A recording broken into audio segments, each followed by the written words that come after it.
নিজে চোখে যখন ভারতের বানারসে অবস্থান করতাম তখন এই ভয়াবহ দৃশ্যগুলো দেখেছি, যে হাজার হাজার মানুষ কীভাবে রাস্তায় বের হয়ে চিকন চিকন কাঁচির মতো, ব্লেডের মতো ধারালো সেগুলোকে তারের সাথে বেঁধে হাই হোসাইন বলে নিজের পিঠকে ছুরি দিয়ে নিজের মাথাকে ইত্যাদিকে কেটে কিভাবে রক্ত প্রবাহিত করছে, এবং এটাকে বীরত্বের কারণ মনে করছে।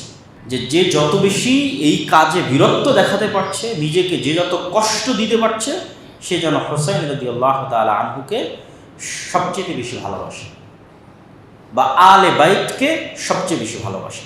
তো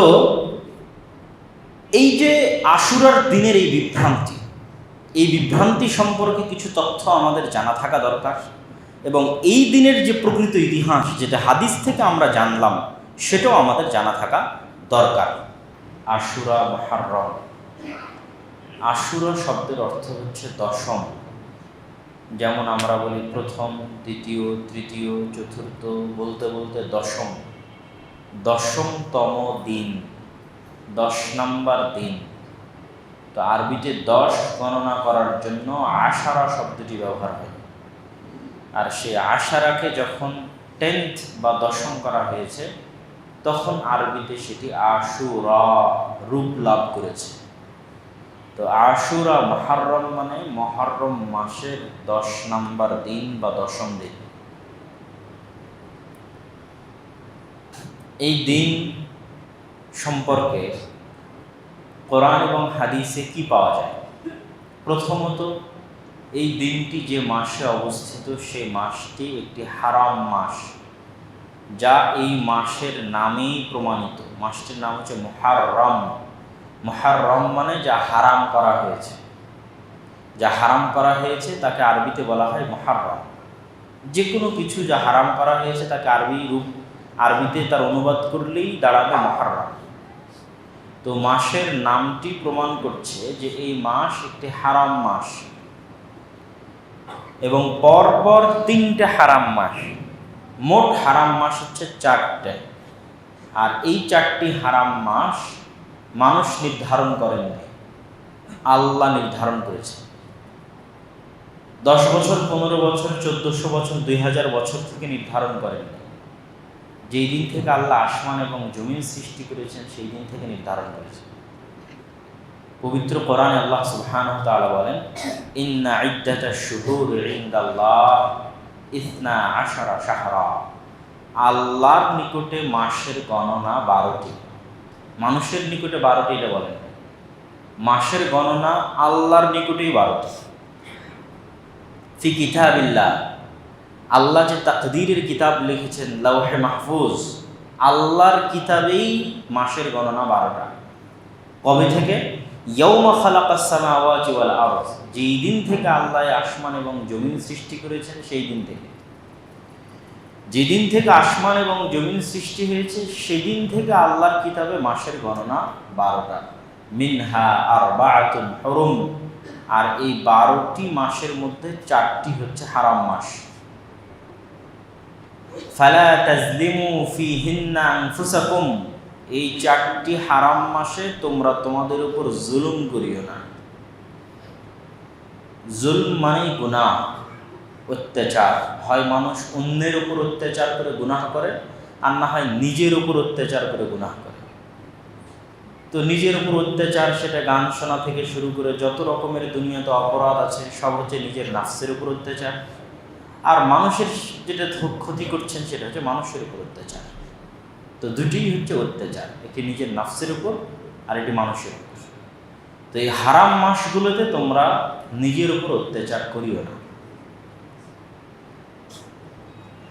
এই আয়াতের ব্যাখ্যায় সকল মুফাসসিরিনে কেরাম এবং মুহাদ্দিসিনে ইযাম একমত পোষণ করেছেন যে এমনিতেই তো নিজের উপর অত্যাচার করা হারাম, মানুষের উপর অত্যাচার করা হারাম। তো আল্লাহ আলাদাভাবে কেন বললেন তোমরা এই 4 মাসে নিজের উপর অত্যাচার করিও না? তথা অন্য মাসে গুনাহ করলে যা গুনাহ হবে, এই 4 মাসে গুনাহ করলে তার চেয়ে বেশি গুনাহ বলে গণ্য হবে। এটি হচ্ছে এই 4 মাসের সম্মান। যে কোনো কিছুকে যখন হারাম করা হয় নিষিদ্ধ করা হয় তখন দুটি কারণে নিষিদ্ধ হতে পারে। সম্মানের কারণেও নিষিদ্ধ হতে পারে, জঘন্য এবং নিকৃষ্টতার কারণেও নিষিদ্ধ হতে পারে। নিষিদ্ধ মানেই খারাপ জঘন্য এমনটি নয়। অনেক কিছু আছে যা সম্মানের কারণে নিষিদ্ধ। প্রধানমন্ত্রীর বাসভবনে আপনার প্রবেশ নিষিদ্ধ, এটা প্রধানমন্ত্রীর সম্মান। সেনাবাহিনীর ক্যান্টনমেন্টে আপনার প্রবেশ নিষিদ্ধ, এটা হচ্ছে সেনাবাহিনীর দাপট, ক্ষমতা। আবার অনেক কিছুই নিষিদ্ধ যেটা খারাপ, যেখানে হয়তো আগুন লেগেছে, অগ্নেয়গিরি আছে, সেখানে আপনার প্রবেশ, বা বন্যা এলাকা, আপনার প্রবেশ নিষিদ্ধ। কেন? এটা খারাপের জন্য। তো হারাম এরিয়া আছে, হারাম মাস আছে, এবং মানুষও হারাম।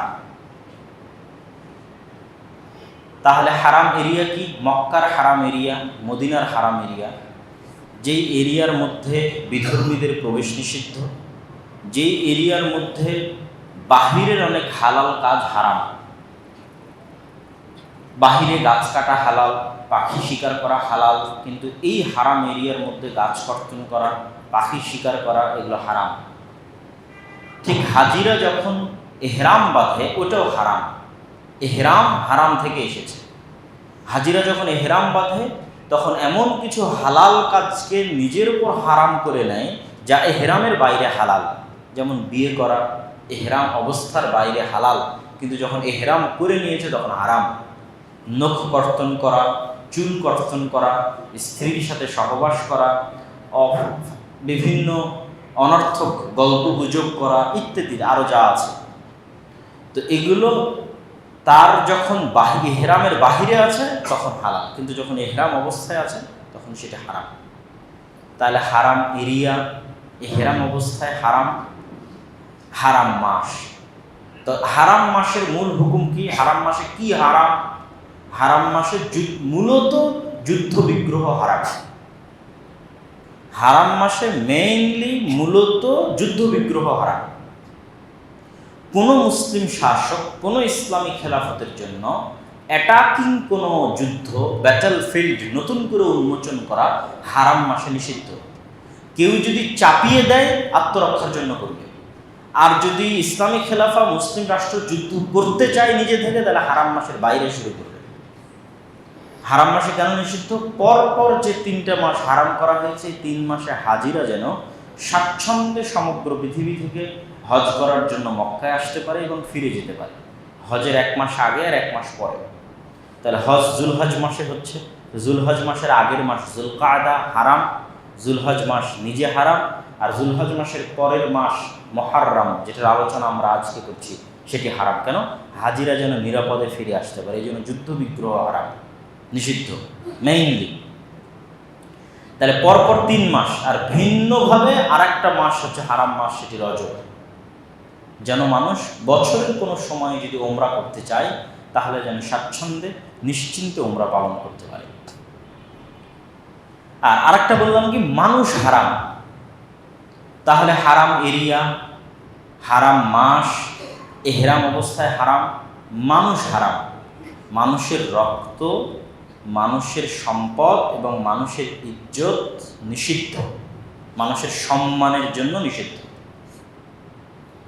মানুষের গায়ের চুল বিক্রি করাও নিষিদ্ধ, যে মাথার চুল কেটে বিক্রি করবে এটাও নিষিদ্ধ। এটা হচ্ছে মানুষের সম্মানের জন্য নিষিদ্ধ। রক্ত বিক্রি করবে নিষিদ্ধ, কিডনি বিক্রি করবে নিষিদ্ধ, এটা তার মানুষের সম্মান। তো মানুষের রক্ত হারাম মানে আপনি কোনো মানুষকে অন্যায়ভাবে মারতে পারবেন না, হত্যা করতে পারবেন না। মানুষের সম্পদ হারাম মানে অন্য মানুষের সম্পদ অন্যায়ভাবে নিতে পারবেন না। মানুষের সম্মান হারাম। পৃথিবীর একমাত্র দিন যা মানুষের মানবাধিকার এই পর্যায়ে গিয়ে নিশ্চিত করেছে যে আর আজকের আন্তর্জাতিক বিশ্বের বহু মানবাধিকার সংস্থার কাছে আর একজনের বিরুদ্ধে লেখাটা হচ্ছে মুখের স্বাধীনতা, বাক স্বাধীনতা, আর ইসলামে আর একজনের বিরুদ্ধে লেখাই হারাম। মানে ইসলাম মানুষের সম্মান দিতে দিতে তার সম্মানকে হারাম করে দিয়েছে, যে তুমি কারণ আমি গীবত করতে পারবো না, কারণ আমি অপবাদ দিতে পারবো না। যদি সত্য হয় তবুও বলতে পারবো না সেটা গীবত, যদি মিথ্যা হয় তবুও বলতে পারবো না সেটা অপবাদ। গোয়েন্দাগিরি করতে পারবে না, জাসুসি করতে পারবে না, আরও ডট ডট অনেক কিছু। তো এগুলো হচ্ছে মানুষের সম্মান হারাম, মর্যাদা হারাম, এই জন্য হারাম। অপর মানুষ যেন আপনার দ্বারা কষ্ট না পায় কোনোভাবে, তার জন্য এই তিনটা হারাম। আল মুসলিমু মান সালিম আল মুসলিমুনা মিন লিসানিহি ওয়া ইয়াদিহি, মুসলমান সেই যার জিহ্বা এবং যার হাত থেকে আর একজন নিরাপদ। যার মুখ থেকে অন্য ব্যক্তি নিরাপদ নয়, যার কলম থেকে অন্য ব্যক্তি নিরাপদ নয়, সে মুসলমান হিসেবে গণ্য হতে পারে না। তাহলে এই গেল পরপর হারাম। তো আমরা আলোচনা করছি মুহররম মাস, মুহররম মাসের 10 তারিখ। স্পেসিফিক্যালি এই মাসের কি ফজিলত? আবু হুরায়রা রাদিয়াল্লাহু তাআলা আনহু থেকে বর্ণিত, তিনি বলেন রাসূলুল্লাহ সাল্লাল্লাহু আলাইহি ওয়াসাল্লাম বলেছেন, আফযালুস সিয়ামি বা'দা রমাদান শাহরুল্লাহিল মুহররম। রমজানের পরে আল্লাহ সুবহানাহু তাআলার নিকটে সর্বোত্তম সিয়াম হচ্ছে আল্লাহর মাস মুহররম মাসের সিয়াম। রমজানের পরে আল্লাহ সুবহানাহু তাআলার নিকটে সর্বোত্তম সিয়াম হচ্ছে আল্লাহর মাস মুহররম মাসের সিয়াম। মুহাদ্দিসগণ যদিও বলছেন এই হাদিসের বাহ্যিক দিক প্রমাণ করে যে পুরো মুহররম মাসে সিয়াম পালন করা যেতে পারে মানুষ চাইলে, ঠিক যেমন শাবান মাস। তবে রাসূল সাল্লাল্লাহু আলাইহি ওয়াসাল্লাম কিছুদিন বাধ্যগত আর কিছুদিন সুন্নাত ও নফল হিসেবে সিয়াম পালন করেছেন, সেটি মুহররমের 10 তারিখ। তো আব্দুল্লাহ ইবনে আব্বাস রাদিয়াল্লাহু তাআলা আনহু থেকে বর্ণিত, তিনি বলেন, লাম্মা কাদিমান নবী সাল্লাল্লাহু আলাইহি ওয়াসাল্লাম, যখন আল্লাহর নবী মদিনায় আসলেন হিজরত করে, তো ইয়াসুমুনা ইয়াওমান ইয়ানি আশুরা, তো তিনি ইহুদিদেরকে দেখলেন যে তারা একদিন সিয়াম পালন করে, সেই দিনটি হচ্ছে আশুরার দিন, মুহররম মাসের 10 নম্বর দিন। তো আল্লাহর নবী ইহুদিদেরকে এই দিন সম্পর্কে জিজ্ঞেস করলে তারা বললেন, হাদা ইয়াউমুন আযীম নাজ্জাল্লাহু ফীহি মূসা ওয়া আগরাকা আলা ফিরআউন। আসলে এই দিনটি পৃথিবীর ইতিহাসের এক মহানতম দিন, যেই দিনে আল্লাহ সুবহানাহু ওয়া তাআলা মূসা আলাইহিস সালাতু ওয়াস সালামকে নাজাত দিয়েছিলেন, আর ফিরআউন এবং তার সেনাবাহিনীকে সমুদ্রের অতল গহ্বরে ডুবিয়ে হত্যা করেছিলেন।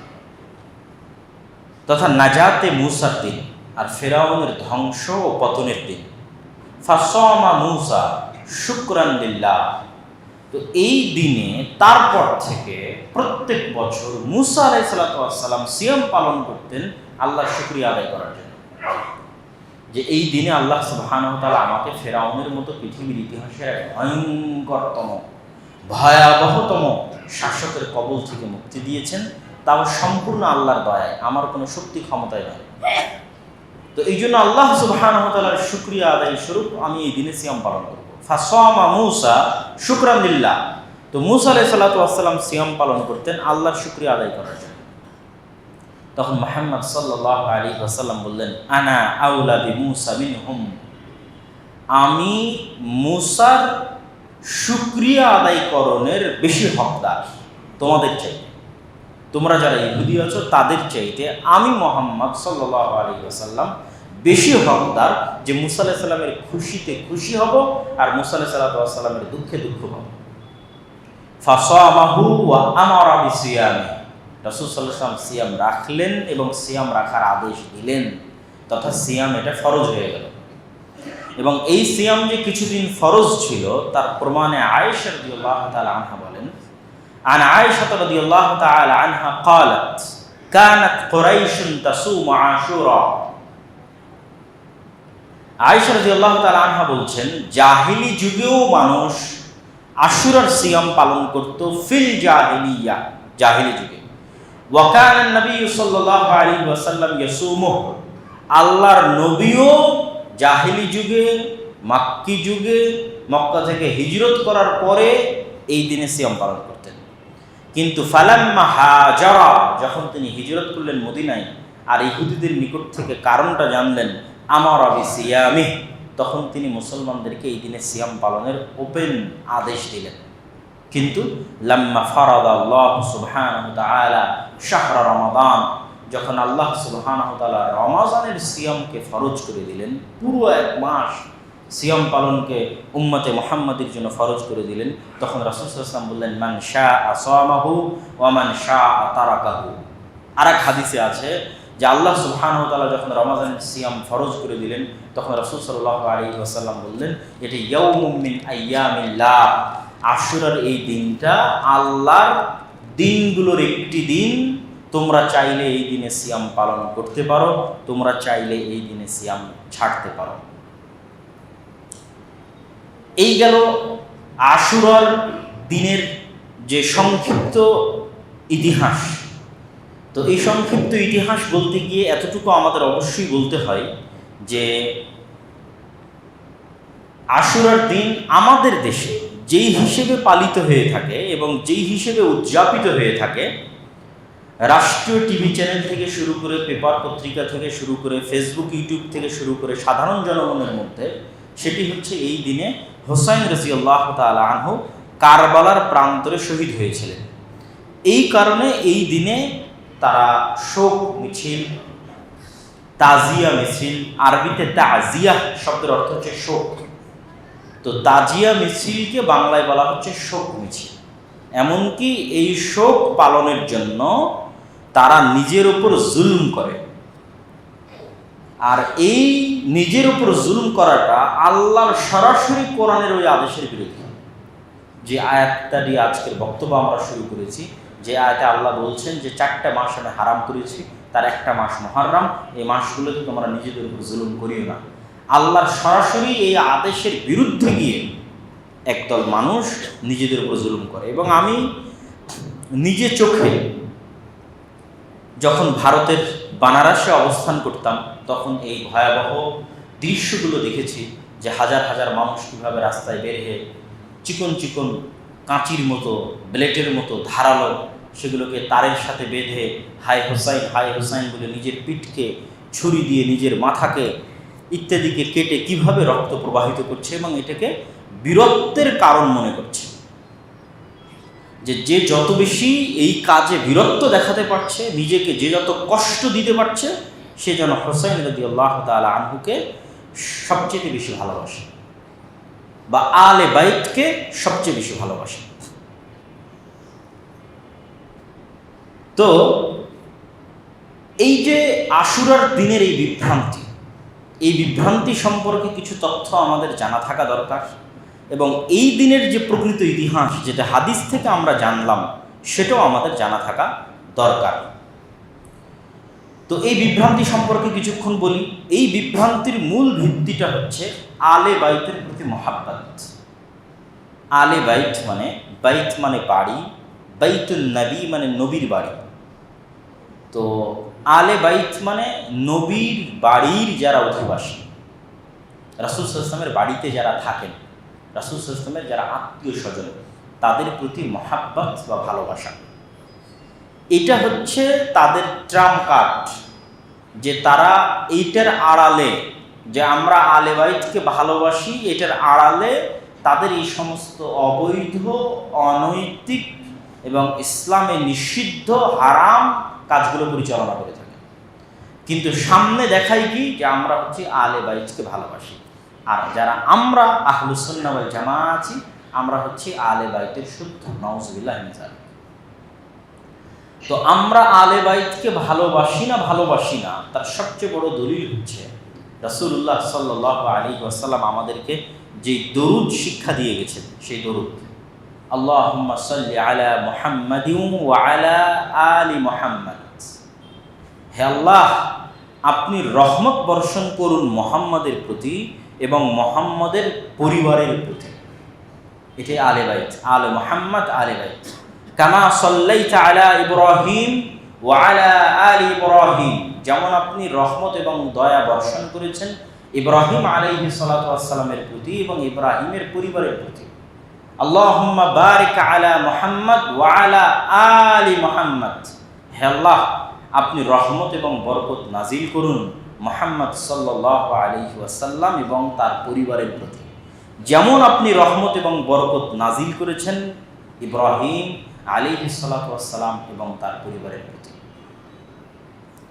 তাহলে এই দোয়াটি আলে বাইতের প্রতি মহাব্বত এবং ভালোবাসার জন্য আহলুস সুন্নাত ওয়াল জামাতের পক্ষ থেকে দলিল হিসেবে যথেষ্ট। বরং তারা যেই ভালোবাসা আলে বাইতের প্রতি দেখাতে চায় সেটি প্রশ্নবিদ্ধ। কেন প্রশ্নবিদ্ধ সেটি আপনাদেরকে এই মুহূর্তে সংক্ষিপ্ত আকারে তুলে ধরার চেষ্টা করি।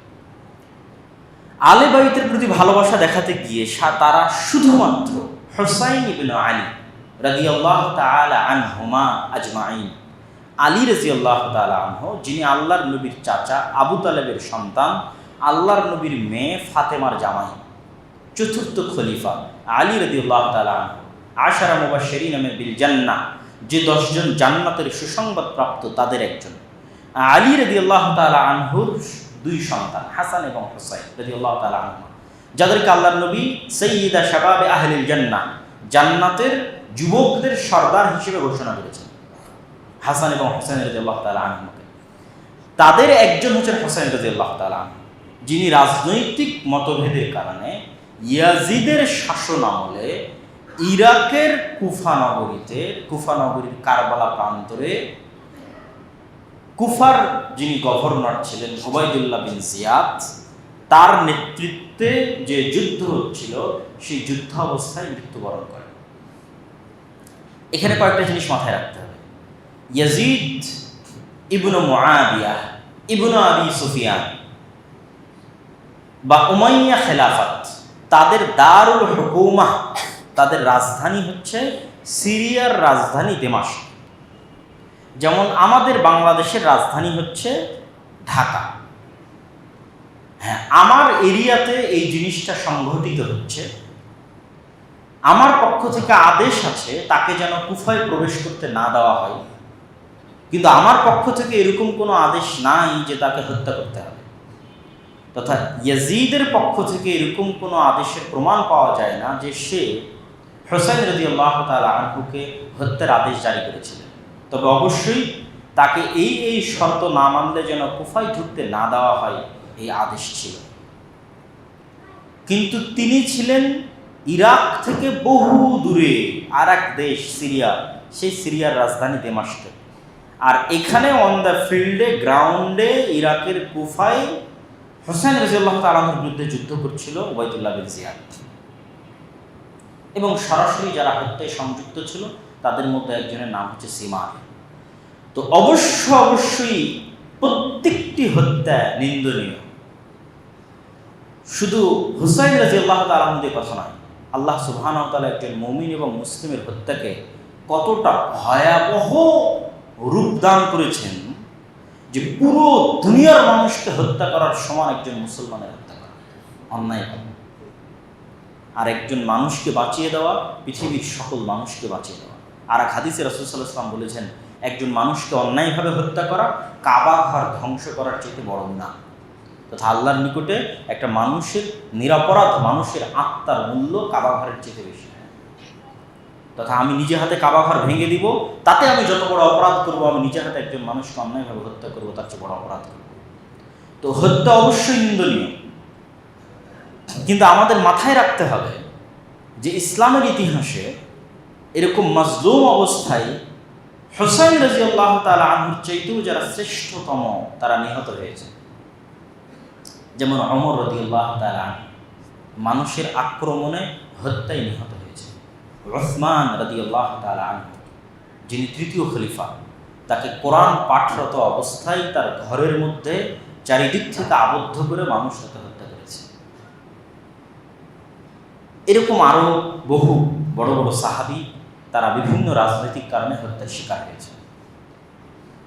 তো হুসাইন রাদিয়াল্লাহু তাআলা আনহুর হত্যা যেমন কষ্ট এবং দুঃখ এবং হৃদয় বিদারক, উসমান রাদিয়াল্লাহু তাআলা আনহুর হত্যাও কষ্ট এবং হৃদয় বিদারক, ওমর রাদিয়াল্লাহু তাআলা আনহুর হত্যাও কষ্ট এবং হৃদয় বিদারক, আলী রাদিয়াল্লাহু তাআলা আনহুর হত্যাও কষ্ট এবং হৃদয় বিদারক। কিন্তু তাদের কোনো হত্যাকে কোনো মুসলমানদের কোনো শাসক রাজনীতিকরণ করেননি, যে সেই হত্যাকে পুঁজি করে আমি আবার কিছু বিজনেস করব। রাজনীতিকরণ, যেমন আমাদের দেশের ইতিহাসে অনেক কিছু রাজনীতিকরণ হয়েছে। মুক্তিযুদ্ধের রাজনীতিকরণ হয়েছে, রাজনীতিকরণ হয়ে এখন বাংলাদেশের যারা সাধারণ নাগরিক তারা চাকরি পাবে মাত্র 40 থেকে 44%।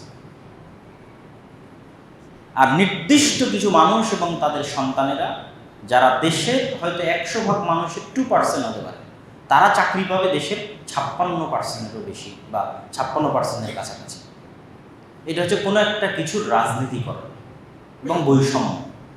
তো ঠিক হুসাইন রাদিয়াল্লাহু তাআলা আনহুর হত্যাকে রাজনীতিকরণ করা হয়েছে এবং হুসাইন রাদিয়াল্লাহু তাআলা আনহুর হত্যাকে রাজনীতিকরণ করার পিছনের সবচেয়ে বড় উদ্দেশ্য হচ্ছে পারস্য বা ইরানের যে সাম্রাজ্য আছে তাদের নিজস্ব ইতিহাস এবং ঐতিহ্যকে টিকিয়ে রাখা। আলে বাইতের প্রতি ভালোবাসা নয়। আলে বাইতের প্রতি ভালোবাসা কেন নয় সেটিও আপনাদেরকে খুলে বলি। আলে বাইত যদি আলী রাদিয়াল্লাহু তাআলা আনহু মুহাম্মদ সাল্লাল্লাহু আলাইহি ওয়াসাল্লামের মেয়ে ফাতেমাকে বিবাহ করার জন্য, ফাতেমা রাদিয়াল্লাহু তাআলা আনহাকে বিবাহ করার জন্য আলে বাইতের অন্তর্ভুক্ত হন, তাহলে আল্লাহর নবীর আরেক সাহাবী উসমান রাদিয়াল্লাহু তাআলা আনহু, যিনি আল্লাহর নবীর 2 মেয়েকে বিবাহ করেছেন, রুকাইয়া এবং উম্মে কুলসুম রাদিয়াল্লাহু তাআলা আনহুমা, তাহলে তার সাথে কেন শত্রুতা?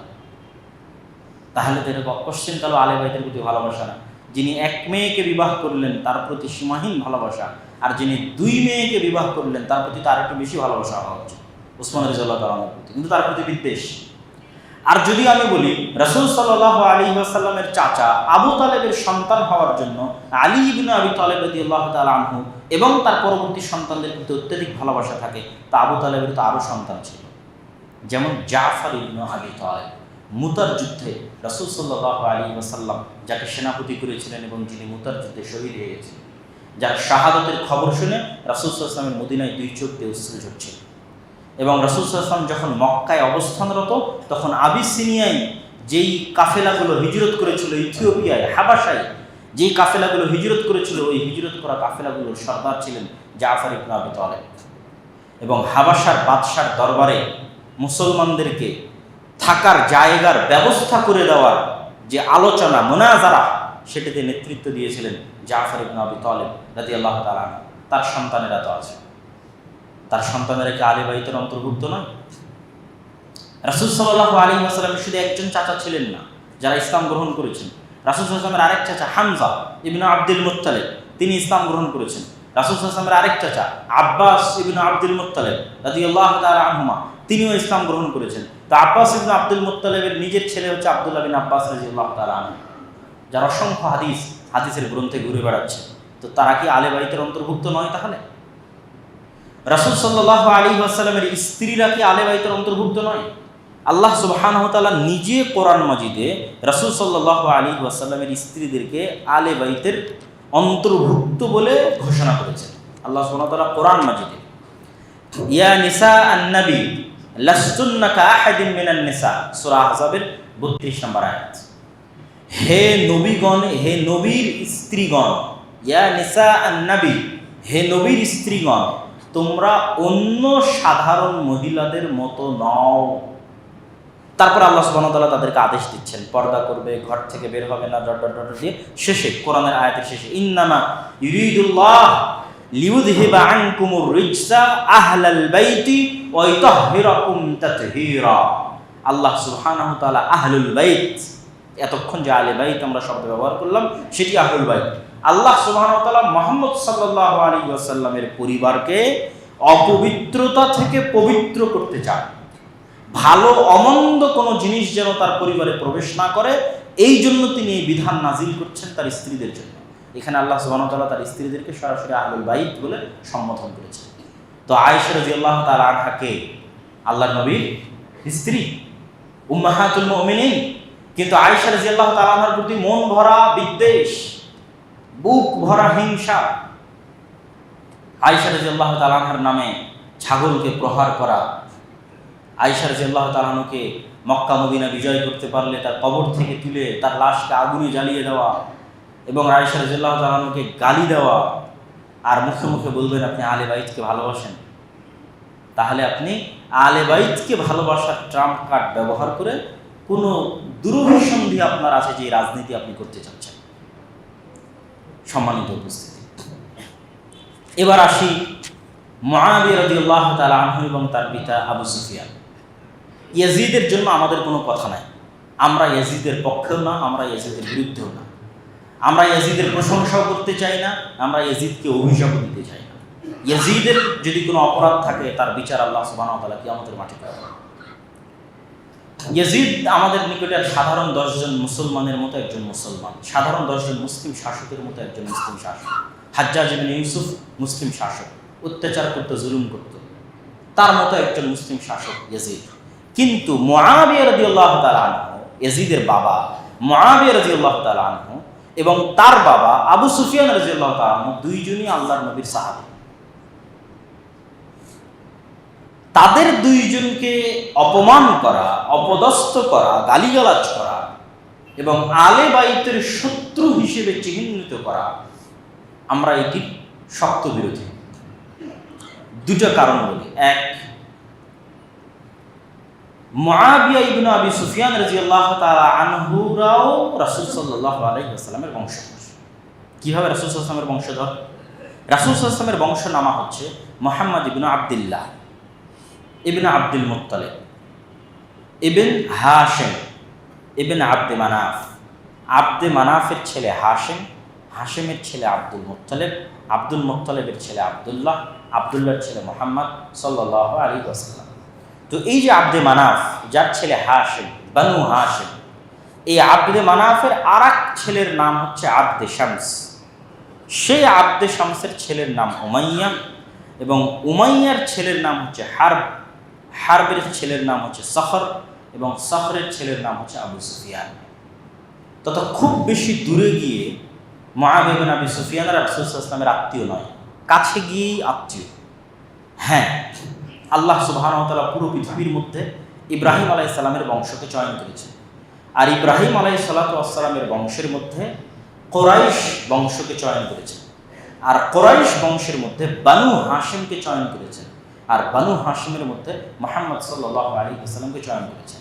কিন্তু এই যে কুরাইশ বংশের শ্রেষ্ঠত্ব, আলে ইব্রাহিমের শ্রেষ্ঠত্ব, এই শ্রেষ্ঠত্বগুলো তো মুআবিয়া এবং আবু সুফিয়ানও পায়, তারাও তো কুরাইশ বংশ, রাসূল সাল্লাল্লাহু আলাইহি ওয়াসাল্লামের পর দাদার আপন ভাইয়ের ছেলে।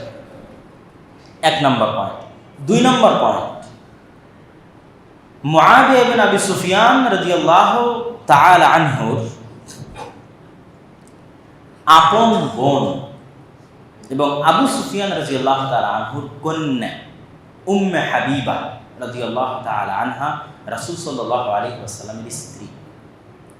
রাসূল সাল্লাল্লাহু আলাইহি ওয়াসাল্লামের স্ত্রী আবু সুফিয়ান রাদিয়াল্লাহু তাআলা আনহুর নিজ কন্যা এবং মুআবিয়া রাদিয়াল্লাহু তাআলা আনহুর নিজ বোন, রাসূল সাল্লাল্লাহু আলাইহি ওয়াসাল্লামের স্ত্রী। 3 নম্বর, তারা দুইজনই রাসূল সাল্লাল্লাহু আলাইহি ওয়াসাল্লামের সাহাবী। মুআবিয়া রাদিয়াল্লাহু তাআলা রাসূলের সাহাবী, আবু সুফিয়ান রাদিয়াল্লাহু তাআলা রাসূল সাল্লাল্লাহু আলাইহি ওয়াসাল্লামের সাহাবী। তাহলে তিনটে সূত্র থেকে তারা সম্মানিত এবং তাদেরকে গালি দেওয়া, অপমান অপদস্থ করার কোনো সুযোগ নেই। একবার একজন সালাফকে জিজ্ঞেস করা হয়েছিল যে মানুষ ওমর ইবনে আব্দুল আজিজ রাদিয়াল্লাহু তাআলা আনহুর শাসন আমলকে বলে পঞ্চম খলিফায়ে রাশেদা। ওমর ইবনে আব্দুল আজিজ উমাইয়া খলিফার একজন শাসক, যার শাসনকাল তৎকালীন বিশ্বের শ্রেষ্ঠতম শাসনকাল ছিল। এই জন্য মানুষ তার শাসনকালকে নাম দিয়েছে পঞ্চম খলিফায়ে রাশেদা। চতুর্থ খলিফায়ে রাশেদা আলী রাদিয়াল্লাহু তাআলা, তার দীর্ঘদিন বিরতির পর পঞ্চম খলিফায়ে রাশেদা ওমর ইবনে আব্দুল আজিজ। তো তাহলে কি ওমর ইবনে আব্দুল আজিজ মুআবিয়া ইবনে আবি সুফিয়ানের চাইতে শ্রেষ্ঠ? এটা একজন শাসক, একজন আলেমকে জিজ্ঞেস করা হয়েছে, সালাফকে। তো তিনি উত্তরে বলছেন, শাসন আমল ওমর ইবনে আব্দুল আজিজের যতই শ্রেষ্ঠ হোক, ব্যক্তি হিসেবে ওমর ইবনে আব্দুল আজিজ মুআবিয়ার চাইতে এই জন্য শ্রেষ্ঠ নয় যে মুআবিয়ার একদিনের সিজদা যা তিনি রাসূল সাল্লাল্লাহু আলাইহি ওয়াসাল্লামের সাথে দিয়েছেন তা ওমর ইবনে আব্দুল আজিজের সারা জীবনের আমলের চাইতে উত্তম হতে পারে। আল্লাহু আকবার। যে মুআবিয়া রাদিয়াল্লাহু তাআলা আনহু যে একটা সিজদা, একটি রাকাত, একটি ওয়াক্ত সালাত রাসূল সাল্লাল্লাহু আলাইহি ওয়াসাল্লামের সাথে আদায় করেছেন, তাকে নবী বিশ্বাস করে আদায় করেছেন, আল্লাহর প্রতি পূর্ণ বিশ্বাস রেখে আদায় করেছেন, পূর্ণ সাহাবী হয়ে আদায় করেছেন, তো ওমর ইবনে আব্দুল আজিজের সারা জীবনের আমলের চেয়ে বেশি হয়ে যেতে পারে আল্লাহর দাড়িপাল্লায়, আল্লাহ সুবহানাহু ওয়া তাআলার নিকটে। এবং রাসূল সাল্লাল্লাহু আলাইহি ওয়াসাল্লাম বলে গেছেন যে তোমাদের কারো উহুদ পাহাড়ের সমান স্বর্ণ দান করা আর রাসূল সাল্লাল্লাহু আলাইহি ওয়াসাল্লামের একজন সাহাবীর এক মুষ্টি আল্লাহর রাস্তায় দান করা সমপরিমাণ হওয়া কঠিন আছে। বরং তাদের ঈমান এবং তাদের আকীদা আমাদের চাইতে শ্রেষ্ঠ তাদের বিশ্বাস, তাদের মর্যাদা আমাদের চেয়ে শ্রেষ্ঠ, এটা আমাদের মানতে হবে। দুঃখজনক হলেও সত্য যে পৃথিবীর আর অন্য দুটি দিন, ইহুদি ধর্ম এবং খ্রিস্টান ধর্ম, ইহুদি ধর্মের নবী মুসা আলাইহিস সালাম আর খ্রিস্টান ধর্মের নবী ঈসা আলাইহিস সালাম, তাদের যারা সাহাবী ছিল, যেমন ঈসা আলাইহিস সালামের সাহাবীদের বলা হতো হাওয়ারি, আর মুসা আলাইহিস সালামের সাহাবীরা হচ্ছে বনী ইসরাঈল। তো তাদের যারা সাহাবী ছিল তাদেরকে তাদের পরবর্তী মানুষরা শ্রেষ্ঠতম মানুষ হিসেবে গণ্য করেছে। আজ পর্যন্ত খ্রিস্টানরা তাদের স্কুল, কলেজ, বিশ্ববিদ্যালয়, রোড, রাস্তাঘাটের নামকরণ করে ঈসা আলাইহিস সালামের 12 শ্রেষ্ঠতম হাওয়ারির নাম। তাহলে মুসা আলাইহিস সালামের সাহাবীরা যদি ইহুদিদের নিকটে তাদের মানুষদের মধ্যে সর্বশ্রেষ্ঠ মানুষ হয়, ঈসা আলাইহিস সালামের সাহাবীরা যদি, হাওয়ারিরা যদি খ্রিস্টানদের নিকটে তাদের মধ্যে সর্বশ্রেষ্ঠ মানুষ হয়, তাহলে এই নিকৃষ্ট রাফিজিদের নিকটে আমার নবী মুহাম্মদ সাল্লাল্লাহু আলাইহি ওয়াসাল্লাম কত খারাপ যে আমার নবীর সাহাবীরা তাদের নিকটে দুনিয়ার সবচেয়ে নিকৃষ্ট মানুষ। নাউযুবিল্লাহি মিন যালিক। এটা তো আমার নবীকে ছোট করা।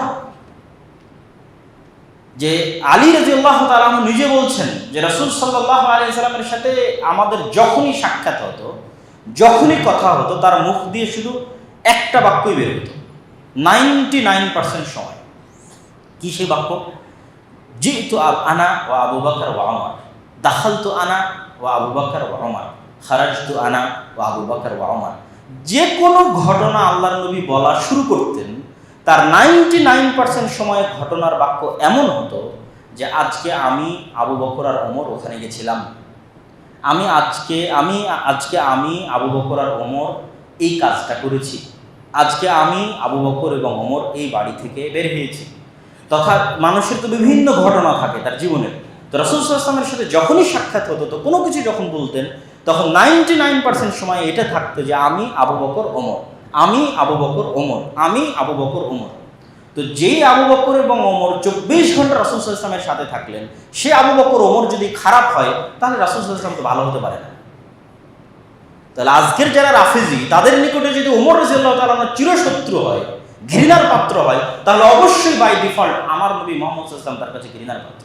নাউযুবিল্লাহি মিন যালিক। অতএব মুহাম্মদ সাল্লাল্লাহু আলাইহি ওয়াসাল্লামের নাতি হোসেন রাদিয়াল্লাহু তাআলার প্রতি মাত্রাতিরিক্ত ভালোবাসা দেখানোর পিছনে অন্য কোনো রাজনীতি আছে, অন্য কোনো দুরভিসন্ধি আছে। নাহলে আল্লাহর নবীর এই সাহাবীদের প্রতি বিদ্বেষ কেন? সম্মানিত উপস্থিতি, সেই দুরভিসন্ধি এবং সেই রাজনীতির কথা আমরা আমাদের বহু বক্তব্যে তুলে ধরেছি। সেটি হচ্ছে জাতিগতভাবে পারস্যরা খুবই অহমিকা সম্পূর্ণ জাতি। পারস্য মানে যারা ফার্সিতে কথা বলে, ফারিস, আহল ফারিস, পারস্য।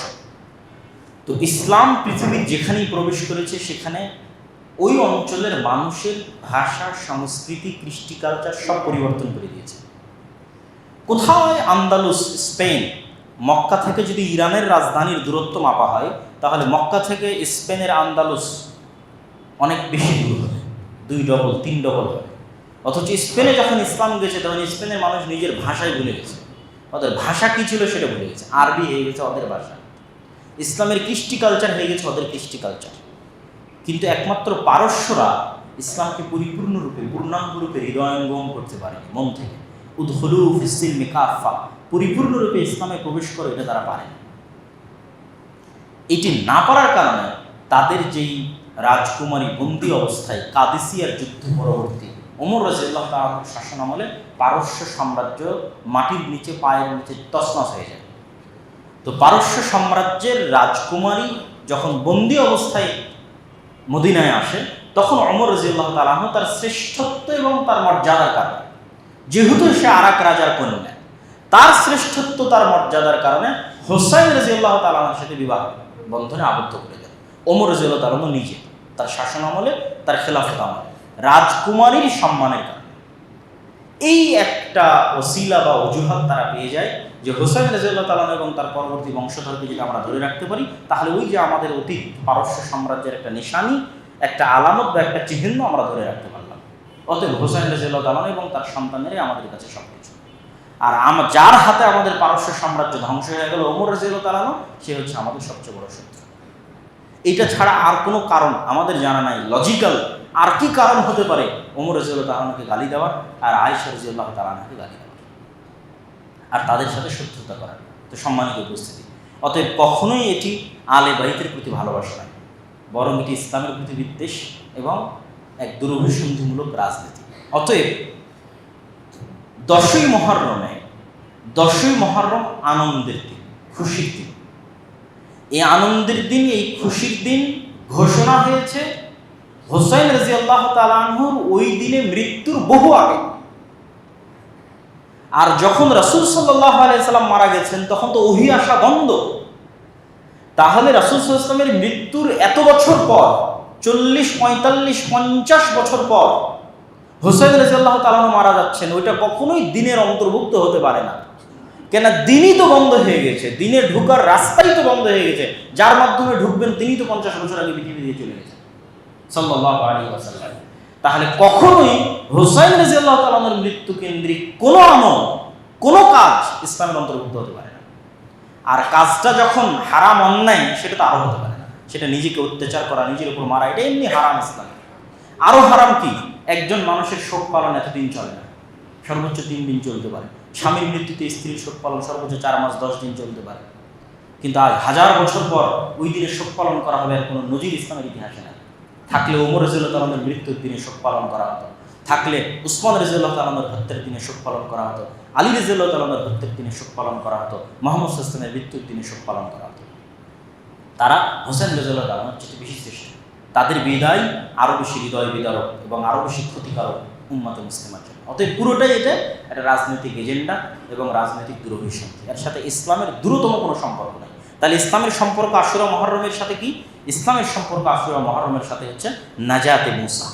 এই জন্য রাসূল সাল্লাল্লাহু আলাইহি সাল্লাম হাদিসে বলেছেন, ওয়াসিয়ামু ইয়াউমে আশুরা আহতাসিবু আলাল্লাহ আইয়ুকাফিরা সানাতাল্লাতী ক্বাবলা। কিছুদিন আগে আমরা আরাফার সিয়াম পালন করলাম না? আরাফার সিয়ামের ফজিলতে আপনারা শুনেছেন যে 1 বছর আগের এবং 1 বছর পরের গুনাহ মাফ হয়ে যায়। আর আশুরার সিয়ামের জন্য রাসূল সাল্লাল্লাহু আলাইহি সাল্লাম ওই হাদিসে, যে হাদিসে আরাফার ফজিলতের কথা বলেছেন, ওই হাদিসেই বলেছেন যে আশুরার মুহররমের 10 তারিখের সিয়ামের জন্য আমি আল্লাহর কাছে আশা করি যে যেই দিনে সিয়াম রাখবে তার অতীতের 1 বছরের গুনাহ আল্লাহ ক্ষমা করে দেবেন। তাহলে এই দিন হচ্ছে মুসা আলাইহিস সালাতু ওয়াস সালামের নাজাতের সাথে সম্পৃক্ত দিন। এবং রাসূল সাল্লাল্লাহু আলাইহি ওয়াসাল্লামের এরকমও আদেশ আছে, তিনি পালন করতে পারেননি, কিন্তু তিনি বলে গেছেন যে আগামী বছর যদি আমার পক্ষে বেঁচে থাকা সম্ভব হতো তাহলে আমি তার 1 দিন আগে অথবা 1 দিন পরে আরেকটি সিয়াম বাড়িয়ে নিতাম, যেন হুবহু ইহুদিদের অনুসরণ না হয়। ইহুদিরা এই দিনে সিয়াম পালন করে, এই দিনটা তাদের কাছে নাম হচ্ছে ইয়ম কিপ্পুর। একই দিন নাম ইয়ম কিপ্পুর, এই নামে তারা এই দিনে সিয়াম পালন করে। সম্মানিত উপস্থিতি, তাহলে এই সংক্ষিপ্ত আলোচনার মাধ্যমে আমাদের কাছে আশুরার সকল বিষয় পরিপূর্ণরূপে আমি স্পষ্ট করার চেষ্টা করেছি এবং আশুরা নিয়ে আমাদের সমাজে যে মতভেদ এবং বিভ্রান্তি রয়েছে সেটিও পরিষ্কার করার চেষ্টা করেছি এবং আবু বকর এবং ওমর রাদিয়াল্লাহু তাআলা আনহুর যে মর্যাদা এবং যে সম্মান সেটিও আপনাদের সামনে তুলে ধরার চেষ্টা করেছি এবং রাসূল সাল্লাল্লাহু আলাইহি ওয়াসাল্লামের স্ত্রীরা, রাসূল সাল্লাল্লাহু আলাইহি ওয়াসাল্লামের অন্য চাচার ছেলেরা এবং তারা সকলেই যে রাসূল সাল্লাল্লাহু আলাইহি ওয়াসাল্লামের আলে বাইতের অন্তর্ভুক্ত সেটিও ফুটিয়ে তোলার চেষ্টা করেছি এবং যারা আলে বাইতের প্রতি ভালোবাসার নামে হোসেন রাদিয়াল্লাহু তাআলা আনহুর প্রতি মাত্রাতিরিক্ত ভালোবাসা দেখাতে গিয়ে অন্য সাহাবীর প্রতি শত্রুতা স্থাপন করে তাদের যে মুখোশ সেটি উন্মোচন করার চেষ্টা করেছি। বক্তব্য শেষে বলতে চাই, আহলুস সুন্নাহ ওয়াল জামাআহ এই নামটার কারণটা কি? যখন ফিতনা শুরু হলো, ওসমান রাদিয়াল্লাহু তাআলা আনহুর হত্যার মাধ্যমে ফিতনা শুরু। ফিতনা যখন শুরু হলো তখন এই দুটো মানদণ্ডের উপর ভিত্তি করে সাহাবীরা ফিতনা থেকে বাঁচতেন এবং মানুষকে বাঁচতে বলতেন।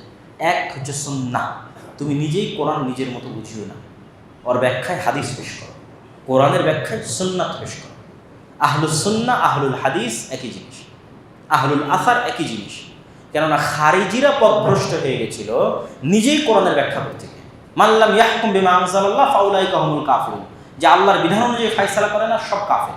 দিয়ে তারা আলী রাদিয়াল্লাহু তাআলা আনহুকে কাফের বলে দিয়েছে, মুআবিয়া রাদিয়াল্লাহু তাআলা আনহুকে কাফের বলে দিয়েছে এবং তারা আদেশ জারি করেছে তাদের হত্যা করতে হবে। নাউযুবিল্লাহি মিন যালিক।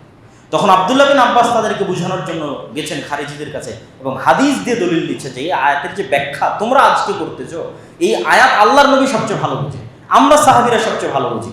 হাদিসের আলোকে, আমাদের বুঝের আলোকে আয়াতের ব্যাখ্যা। তাহলে গেল আহলুস সুন্নাহ। দুই, এবার শিয়াদের যখন আবির্ভাব হলো, এরা মাত্র 5 জন সাহাবী বাদে বাকি সবকে ঘৃণার পাত্র বানিয়ে দিল। সালমান ফারসি, আবু যার গিফারি, হাসান, হুসাইন, আলী রাদিয়াল্লাহু তাআলা আনহুম আজমাইন। এই 5 জন সাহাবীকে আমরাও ভালোবাসি, আমরাও শ্রদ্ধা করি, আমরাও সম্মান করি, এবং এটা সম্মান করা ঈমানের অংশ। আল্লাহর নবী নিজে বলে গেছে, হাসান এবং হোসেন রাদিয়াল্লাহু তাআলা জান্নাতের যুবকদের সর্দার। আলী রাদিয়াল্লাহু তাআলাকে জান্নাতি আল্লাহর নবী নিজে ঘোষণা করে গেছেন। আলী রাদিয়াল্লাহু তাআলা চতুর্থ খলিফা, তিনি জান্নাতের সুসংবাদ প্রাপ্ত, তিনি আল্লাহর নবীর জামাই।